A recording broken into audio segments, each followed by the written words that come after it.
प्रश्न संख्या 125। आइए आज एक महत्वपूर्ण प्रश्न पर चर्चा करते हैं जो हिमाचल प्रदेश में असिस्टेंट प्रोफेसर के पद के लिए आयोजित परीक्षा में पूछा गया था। प्रश्न है, हजारी प्रसाद द्विवेदी के अनुसार हेमचंद्राचार्य ने कितने प्रकार के अपभ्रंशों की चर्चा की है? विकल्प हैं 2, 3, 4 या 5। इस प्रश्न का सही उत्तर है 2। आचार्य हजारी प्रसाद द्विवेदी ने अपनी प्रसिद्ध कृति हिंदी साहित्य उद्भव और विकास में लिखा है, हेमचंद्राचार्य ने 2 प्रकार की अपभ्रंश भाषाओं की चर्चा की है। एक तो वह परिनिष्ठित अपभ्रंश है जिसका व्याकरण उन्होंने स्वयं लिखा है और जो अपभ्रंश के अधिकांश जैन कवियों और आचार्यों की रचनाओं में व्यवहृत हुई है। दूसरी श्रेणी की भाषा को हेमचंद्र ने ग्राम्य कहा है। इसमें रासक, डोंबिका आदि की श्रेणी के लोक प्रचलित गेय और अभिनेय काव्य लिखे जाते थे। ये भाषा परिनिष्ठित अपभ्रंश से आगे बढ़ी हुई या एडवांस्ड बताई जाती है। इसी में बौद्धों के पद और दोहे, प्राकृत पेंगलम में उदाहृत अधिकांश पद्य, संदेश रासक आदि रचनाएं लिखी गई हैं। वस्तुतः यही भाषा आगे चलकर आधुनिक देशी भाषाओं के रूप में विकसित हुई है।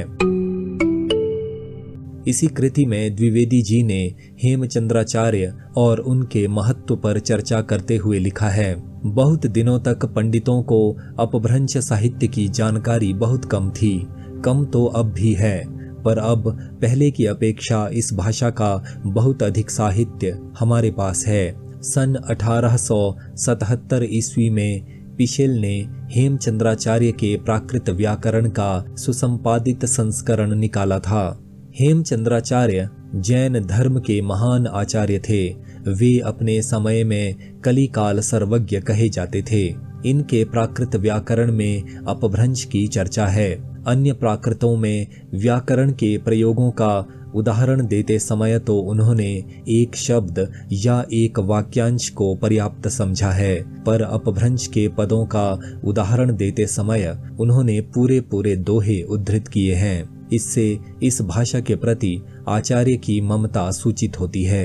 वे उन सभी से एक शब्द या आवश्यकता पड़ने पर एक ही वाक्यांश उद्धृत कर सकते थे, पर उन्होंने ऐसा ना करके पूरा पद्य उद्धृत किया है। इस प्रकार बहुत सी अमूल्य साहित्यिक रचनाएं लुप्त होने से बच गई हैं। बहुत दिनों तक अपभ्रंश भाषा और साहित्य के अध्ययन के लिए विद्वान लोग इन्हीं दोहों से संतोष करते आए हैं। इनमें कई कवियों की रचनाएं हैं। कुछ रचनाएं हेमचंद्राचार्य की भी हो सकती हैं।